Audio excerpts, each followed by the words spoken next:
Okay. Okay, so thank you, Christian. Marlies, hi again.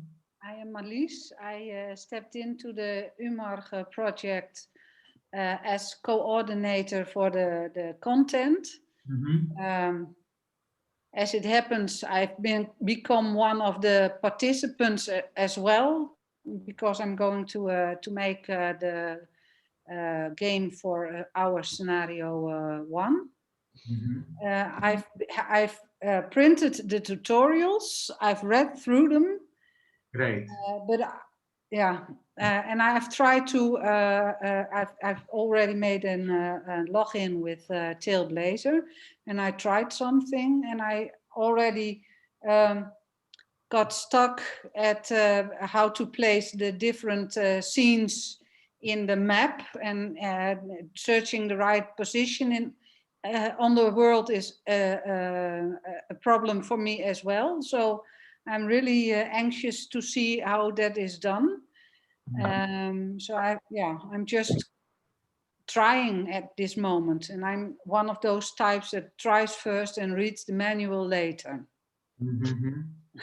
I think the best way to solve all these kind of problems is try to focus on the game and see how it looks in the application and so on. Okay. Anyway, during the development phase, we will be here to support you. So I will create a Google document to share with all the teachers who are going to develop the games, in order to write your questions there. And it is good for all the teachers to know where they can find all the solutions and all the questions there. Yep. Okay.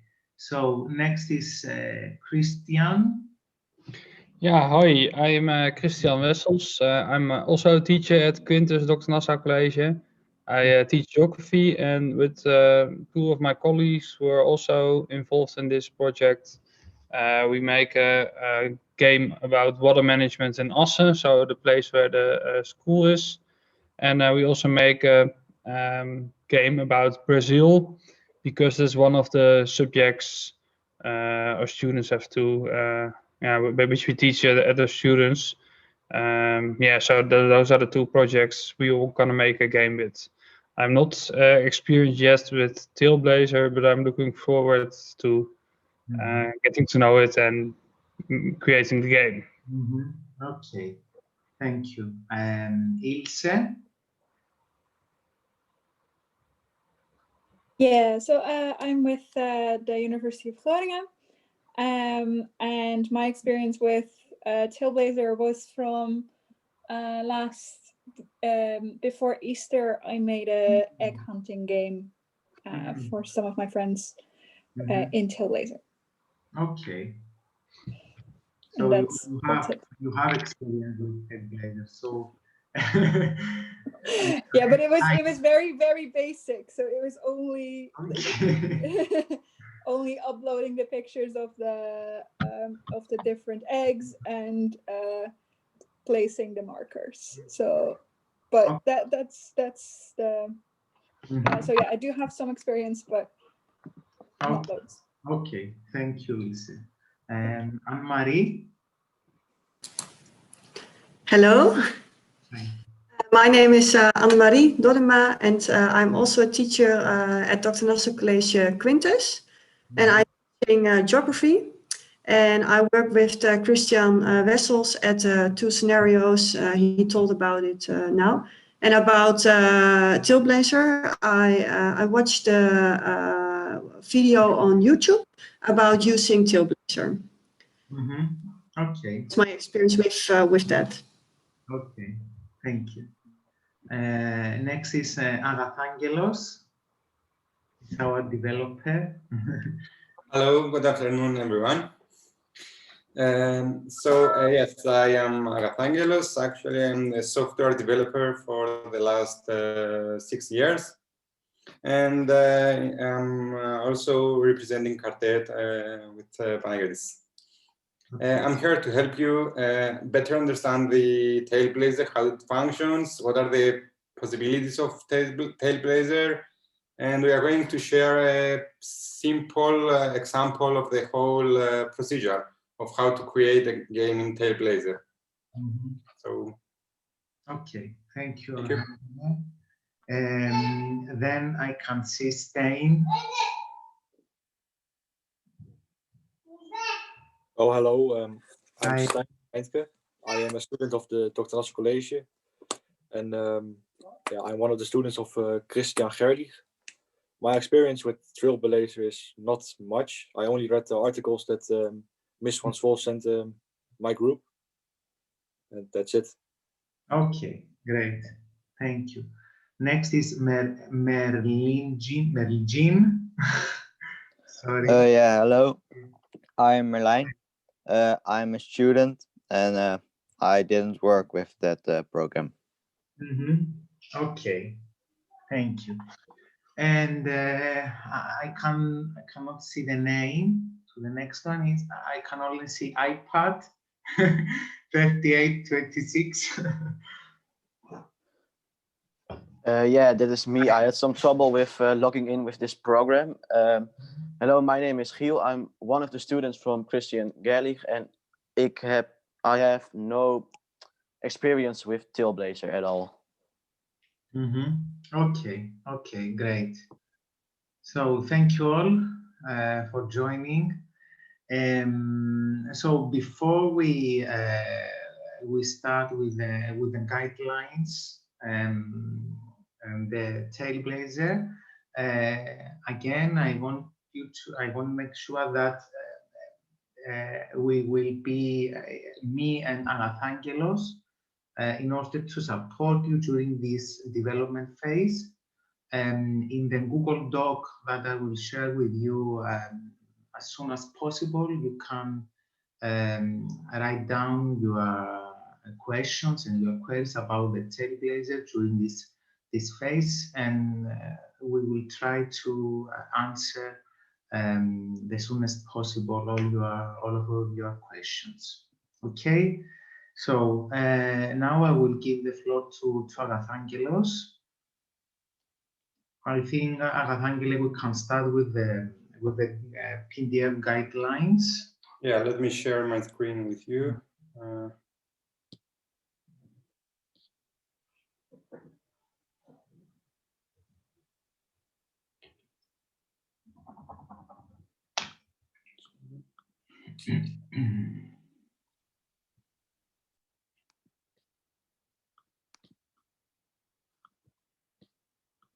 Just a second, sorry.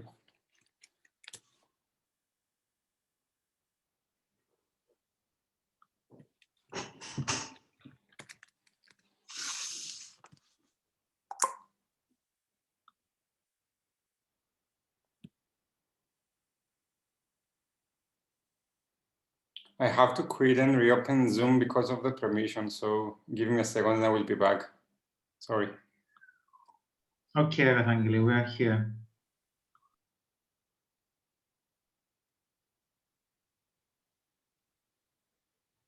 So what's happening there with the COVID situation?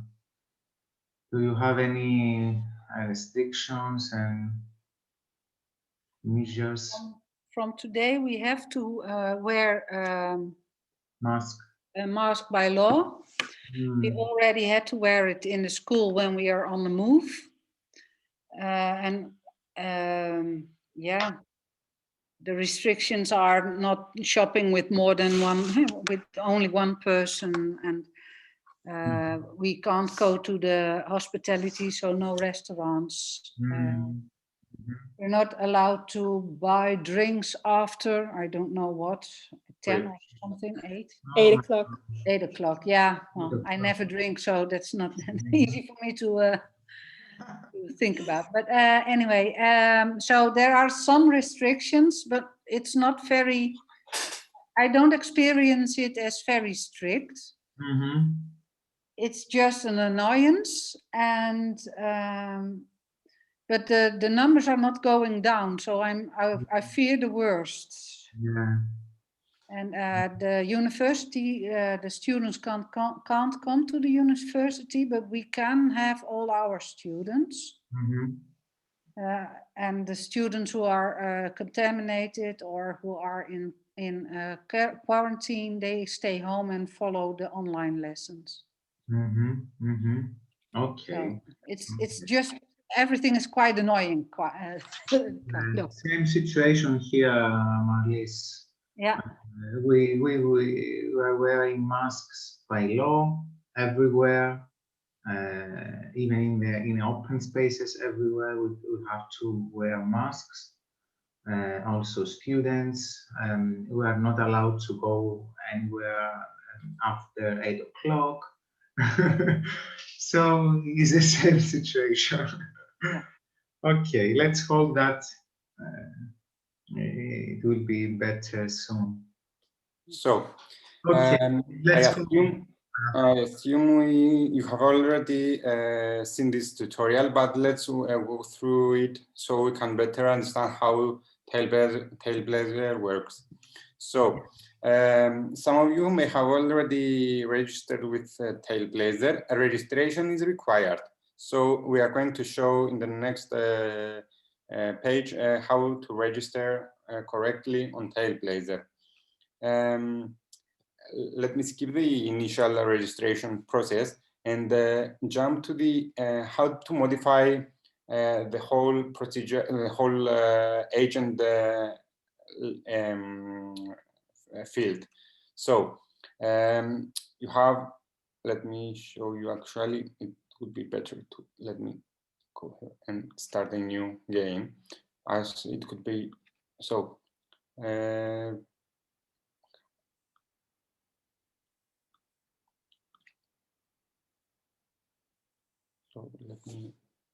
so you have to create a new account to register properly in TaleBlazer. The most let me check, sorry. So let's go to create a new game so you can better understand how it really works. So the main interface is actually the school area or the area that the whole game will take place.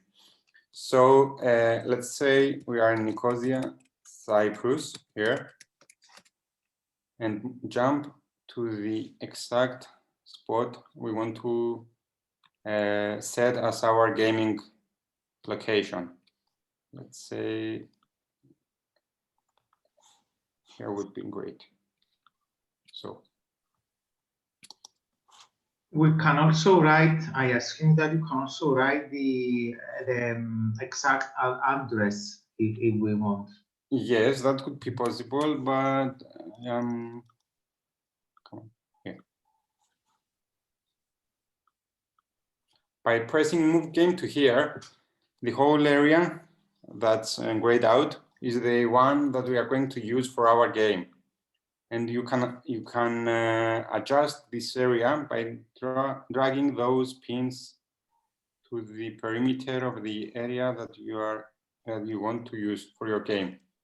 And by pressing lock map, the area is locked, so you can move it around and change it. So the red dot here is an agent. It's called agent 1. It doesn't even have an image at the moment, so you can go and edit the agent by uploading an image right here, selecting from the downloaded files. I am about, let's try, no, this one. Come on, I don't have any. You can change the pin of the agent to another color or another shape. Let's try the cross, blue. Here we can call it, let's say, Angelos, for example. And here you can edit what the appearance of the agent will be. I mean, what's the text or what's the question that the agent might ask the students, or some informational details regarding the scenario that's going to follow, and the game is going to follow. So let me just let's say details regarding the scenario, for example. And here you can attach audio clip that could also help better help the understanding of the scenario or the details mentioned above. So once we will test this at the end. So once we complete the whole, let's say, test game, we are going to test it and see how it really looks inside the game. Let me add another agent. I assume, Archangel, sorry for interrupting your work. I assume that agent could be the point of interest, right? Yeah, actually, they could be the point of interest, or someone who could be at each point of interest and inform the students accordingly. Let's say it could be a teacher, it could be excuse me, what? I didn't hear that. Could be a hero. Yeah, it could be a hero based on the scenario of the whole game. Okay. Each game is unique, so I try to avoid using the hero reference. So, is the agent also always a person in the game, or also a place? Yes, that could work as well, but using, let's say, having someone talking about something, or even mentioning some details, I think it could be better if he was a hero instead of a place. I mean, you walk through a place and you get informed about something. So that's something, let's say, it could be a label, it could be something like that. I mean, it could be something, an item instead of a person, of course.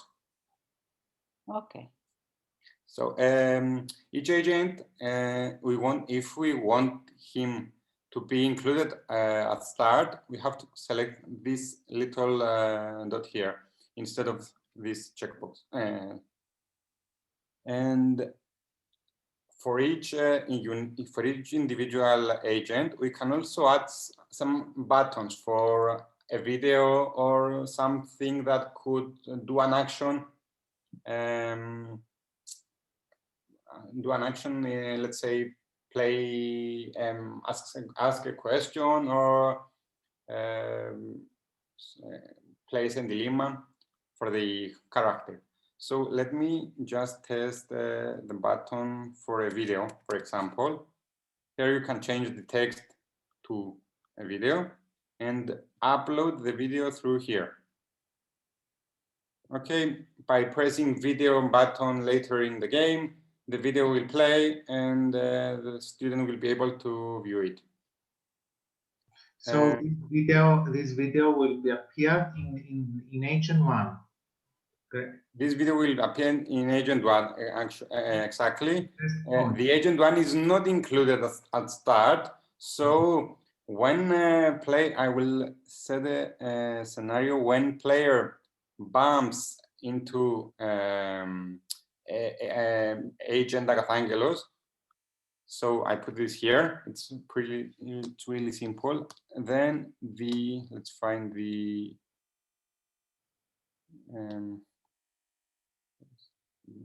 sorry. Include, then let's go include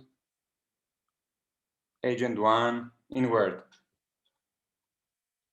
After completing any changes, we have to save the game. Sorry. Here. We have to save the game by pressing this little button here. And our game was successfully saved.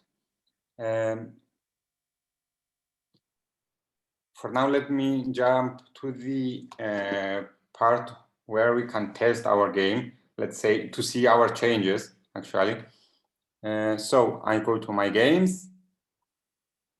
Here is the one created just now. Let me share you my screen.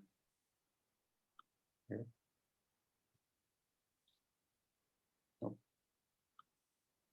Give me a second to install that.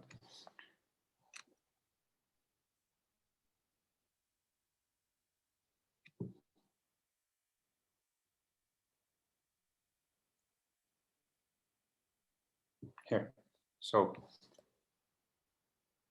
we are in TaleBlazer. We go here on top right, game code, and we enter the game code mentioned here, which is GRZBUMO,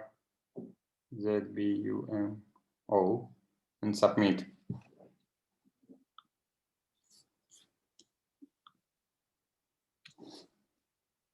We press and download and play. As you can see here, I am Sorry, is did an editor or a viewer included in the website of TaleBlazer, or are we looking at your actual phone right now? It's my phone actually. Okay, thank you. Yeah, I think it's you can see my phone. Yeah, I think. Yeah. Yeah. Okay, sorry. Oh, and yes, that's my phone. So, sorry. So, as you can see here, I'm 2.7 kilometers away from that point. So I can either walk to there, or I can simulate walking there. So I press X, I go on the top right to settings, and tap to visit, I enable it. Okay, and let's say I'm here.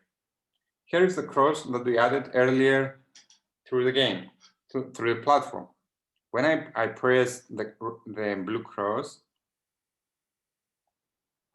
oh, sorry, details regarding the scenario and the agent name on top.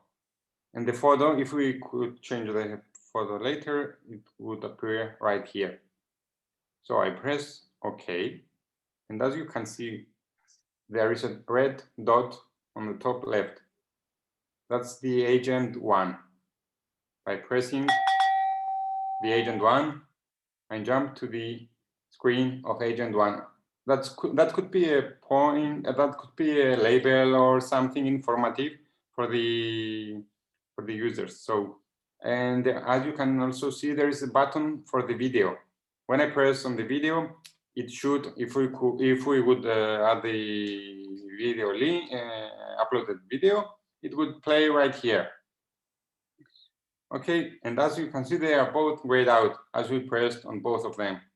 So in the real-time game, the students will have to walk from the one point to another and complete the questions or the survey, whatever, play a video or answer some questions or get informed about something that will be included in the game. Let me get back to the screen of my computer. So I assume, Agapangele, that every agent is our scenes. Or sorry for my questions. Could be our scenes or even some places. Let's say. Or our scenes based on the scenario that we have created. Yeah, that could be better. Yes. Or the places. So let me go and let's go through through an already existing scenario. It's the one that's by default saved in the TaleBlazer. You can also test it on your phone if you want to. Here is the game code. So we have to download the TaleBlazer from iOS. Yes, you have to download the TaleBlazer application from Google Play Store or Apple App Store on your phone and join. I think it's the best way to test it. If you create something, the only way to test it and see how it looks like is to, is the best option actually, yes. Yeah. So let me find the to share my screen again. Sorry. Yeah.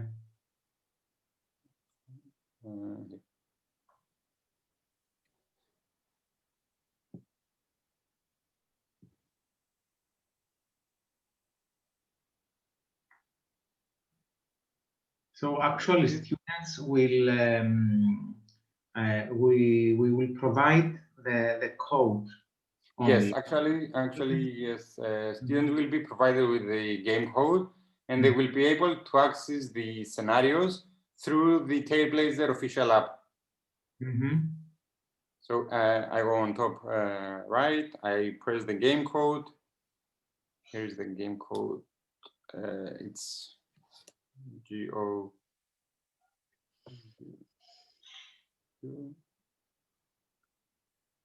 I click submit. And I start over. Okay, updates. Okay. So I'm 3.8 kilometers southwest of that point. As you can see, I go up to settings, tap to visit, and I enable it. So at the moment there are two, sorry, there are two dots on the screen. It's a blue one and the blue square, blue circle and blue square. So I click on the blue circle, and as you can see here, it's an agent one. It's the start of our game. So I press OK. Let's go to the blue square. As you can see here, it's the first agent. So I click on Hello Eric. There is some explanation, some information regarding Eric.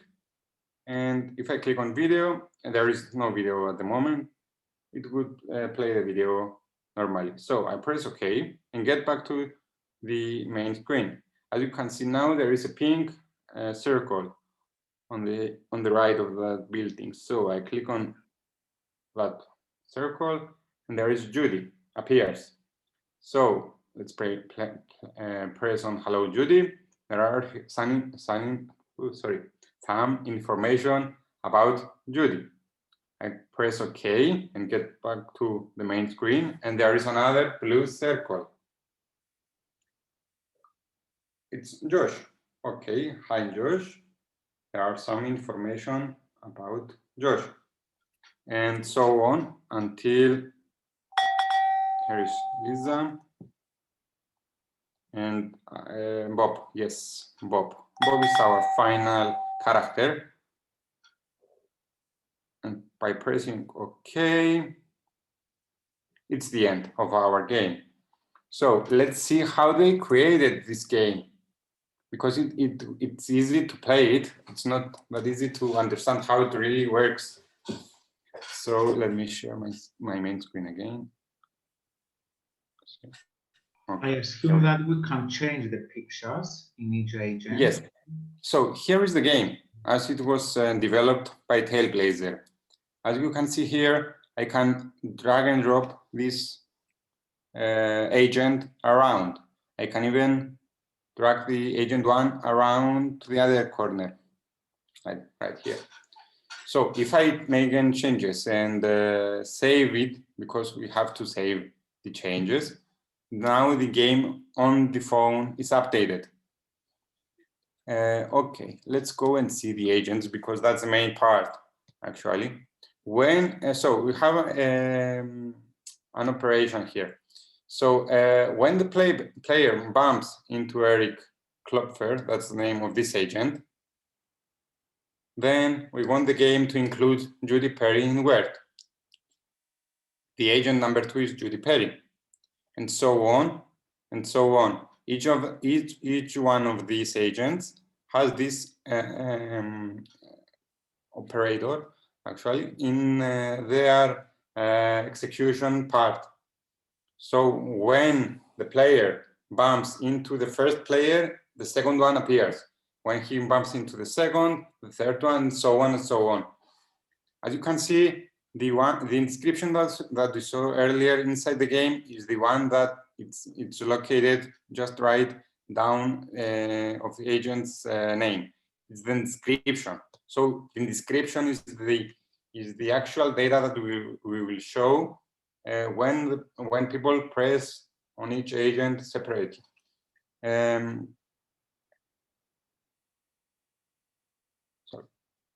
So at the final stage, when player bumps into Bob Coulter, then we set the game to move player to game over.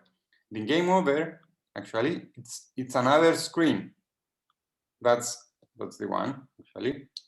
That's the one that it was set for ending the game. So the whole process of adding some content regarding for each point, each reference point, the people around the map, and so on, is actually the description that's located beneath each person's name. We can now adjust the symbols used for each game, for each agent, and so on and so on, by making these small changes and pressing save. So if I now jump to the game on my phone, the symbol for Bob will be the alarm button. I think we covered the first stage of developing the game, of developing a TaleBlazer game. The scenarios described, and I think Panagiotis also sent them in a previous mail, are more detailed regarding how to edit some details about the game. Let me find the exact spot. Okay, here is the agents. Let's say the name, the description, the symbols for each game, for each agent. Sorry, and I think that's the one. Okay, so here we can set a question for our players so they can answer it. So here, player has a dilemma to cut a tree down or leave it up. So we go up to our agent. We go to actions at the bottom left corner. Here, let me find it. Sorry. It's, just a second. Sorry. Actions buttons.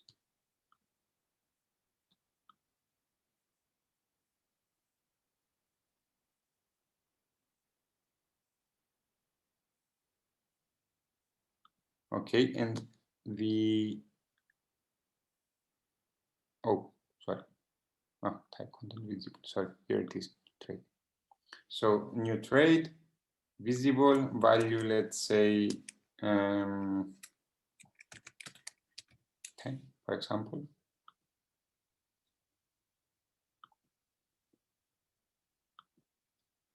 And trade. So new trade here, and so on.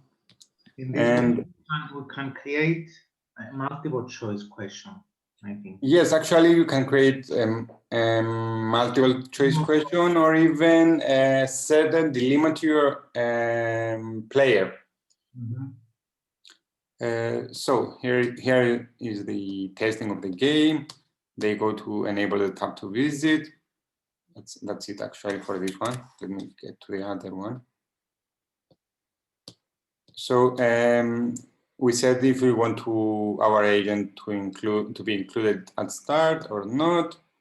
Here is the example that I described earlier.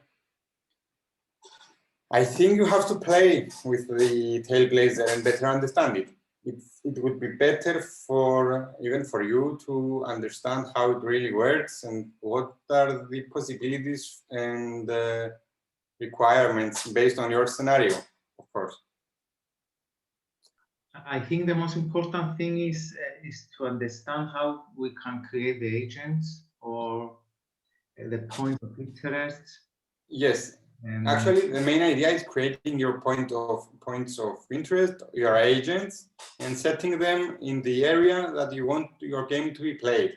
in real-time world, your phone will detect your location through GPS, and when you walk from one point to another and you bump, let's say, into a label, an agent, then the information will appear and you can read it and proceed with the completion of the game.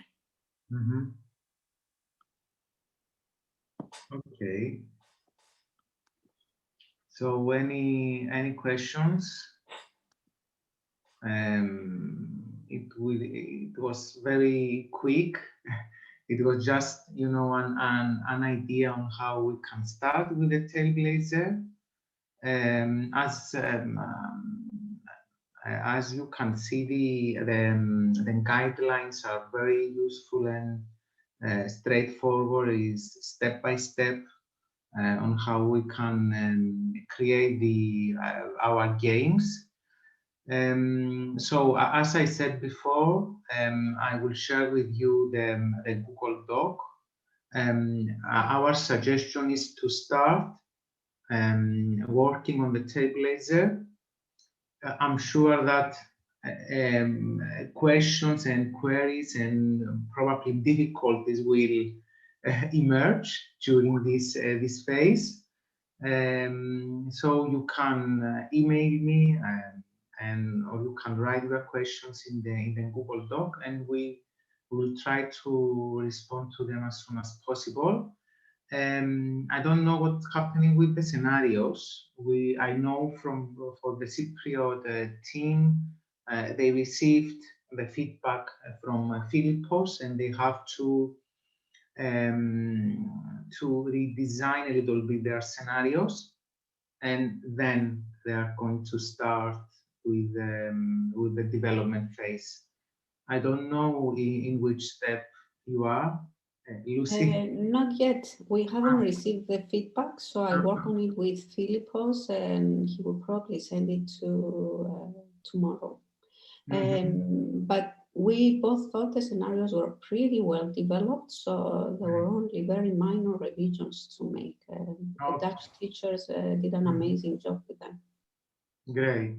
Yes. So the next step, when we receive the the final scenarios with the feedback from Philippos and Lucy, the next step I think is to find the pictures or the material that you want to upload to the game, and then start working on the TaleBlazer to create your agent and to find the place and the specific map that you are going to use.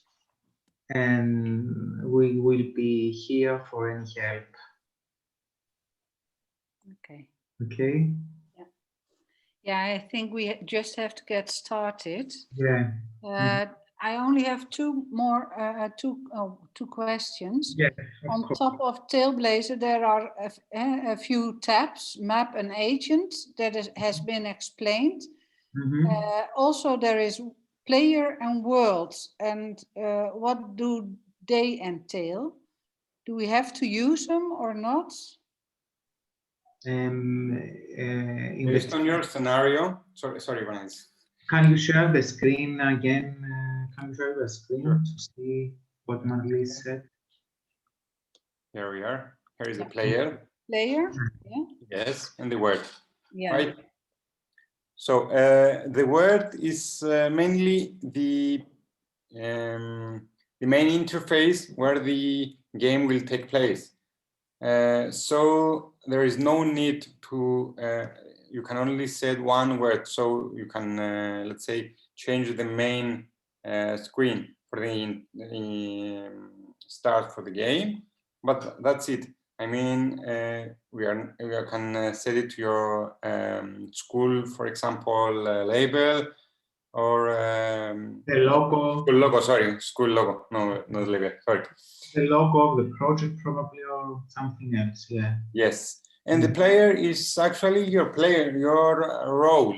So you can, I think, in some cases, maybe you could set another role, but that would mean another player playing the game at the same time.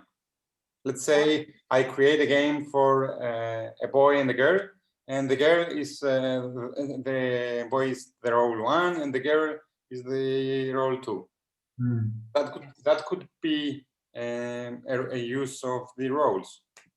Or let's say a student for 3rd grade, for example, or a student for 4th grade. Depends. I mean, you can adjust it accordingly based on your scenario and your needs. Okay. So the main buttons are the map and the agents. Yes, that's why we focused on those two. Okay. Yeah. And don't forget to click on the save game every time you make changes. Yeah. But the only option to test it and see how it looks like is to play the game in your phone. Yes.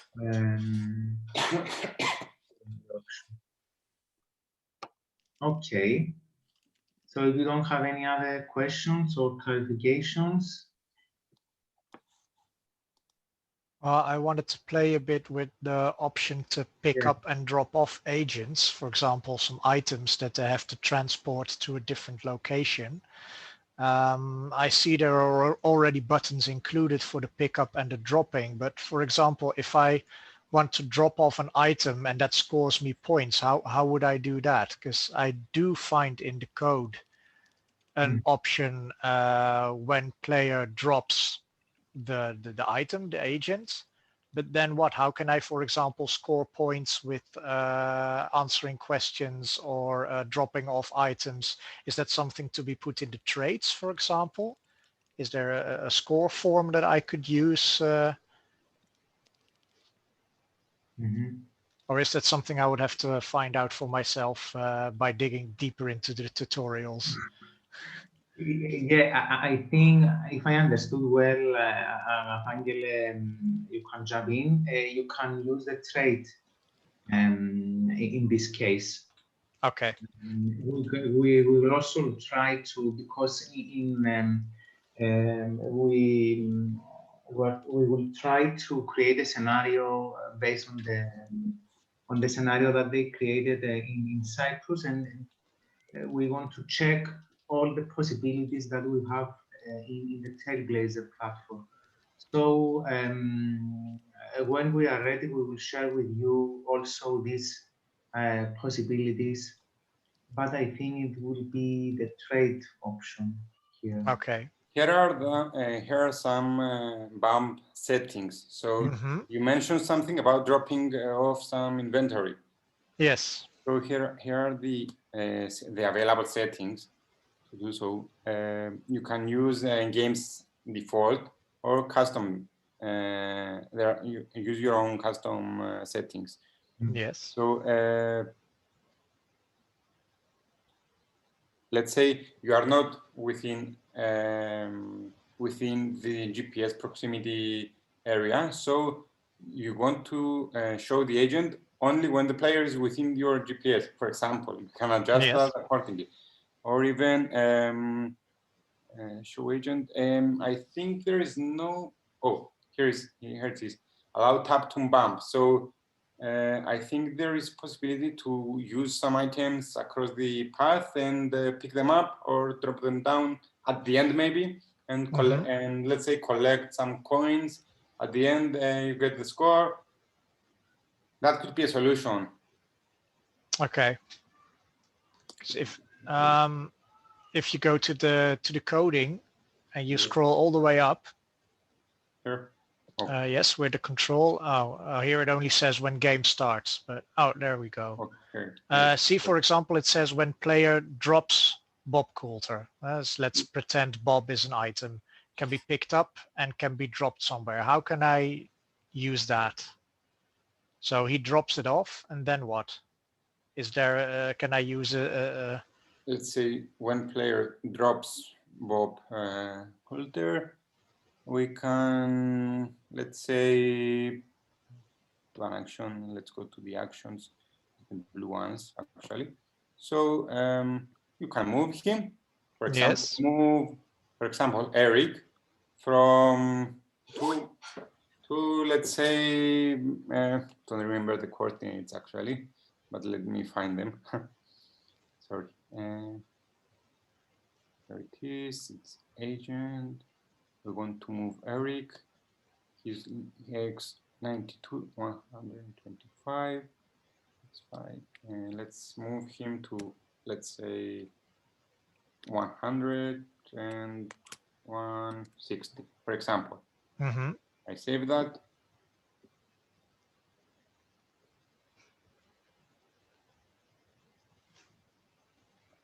And in that case, as soon as I'm somewhere and I drop Bob, then Eric will start moving. Well, he will instantly move, but yeah. Let me try it. Just a second.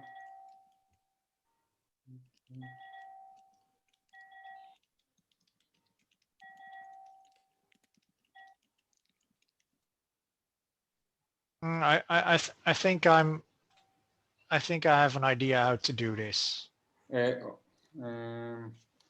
a second, because I think sorry, I forgot to share my screen. So yeah. Sorry. Share again. So I go to delete again. Start over.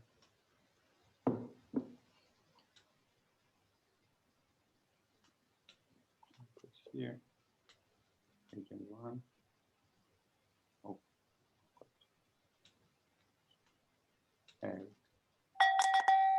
Okay. Eric is right there. So let's see.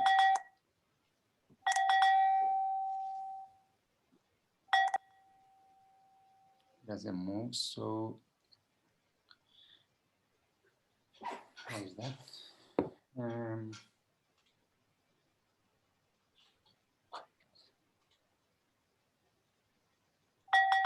Oh, here it is. Pick up, for example, drop. Okay. Pressing OK. I added that to the wrong. Let me, because he moved away. So let's say I want to pick up and drop. So like this.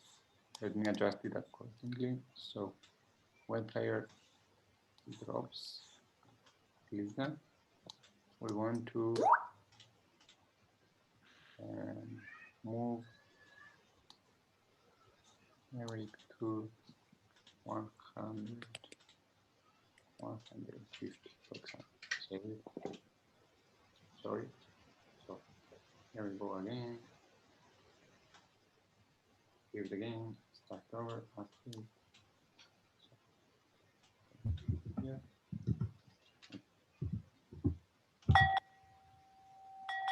Two. I added at Lisa to pick up and drop. Okay. So yes, as you can see, Eric was moved.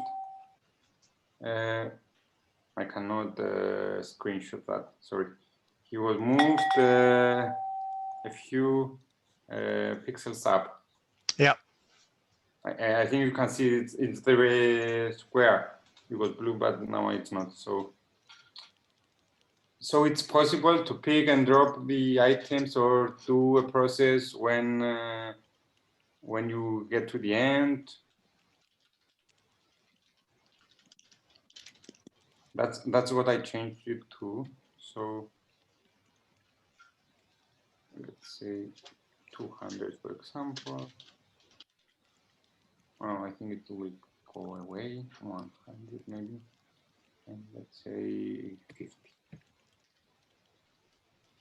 And let me share it again.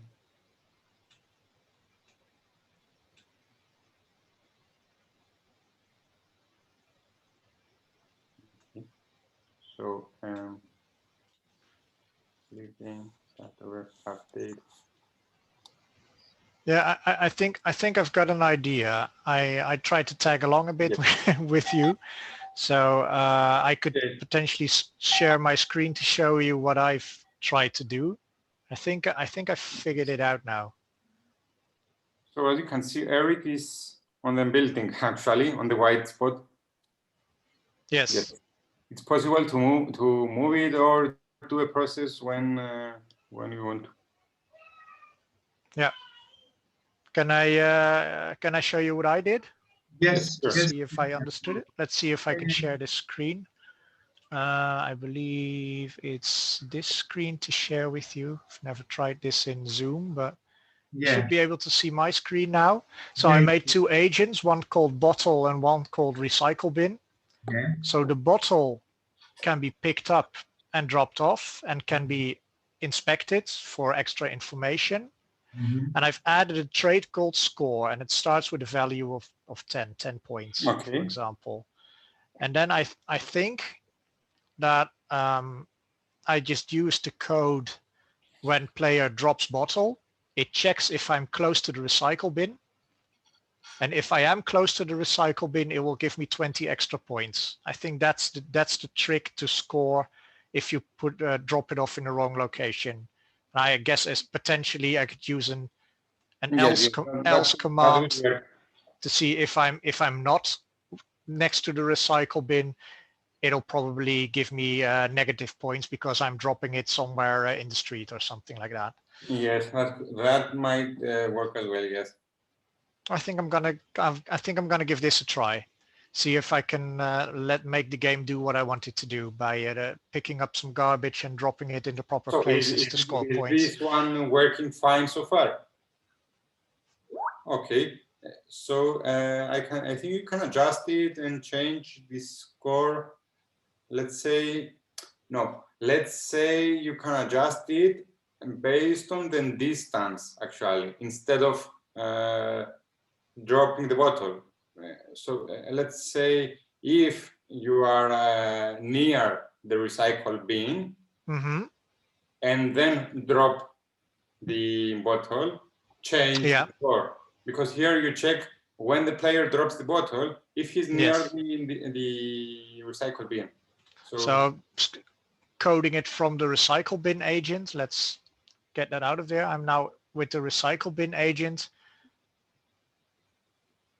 I can, if I'm on the top, when player bumps into recycle bin. Oh yeah, when I bump into the recycle bin, I can check if he has the bottle with him. On the top. If there it is. Oh yeah, obviously if.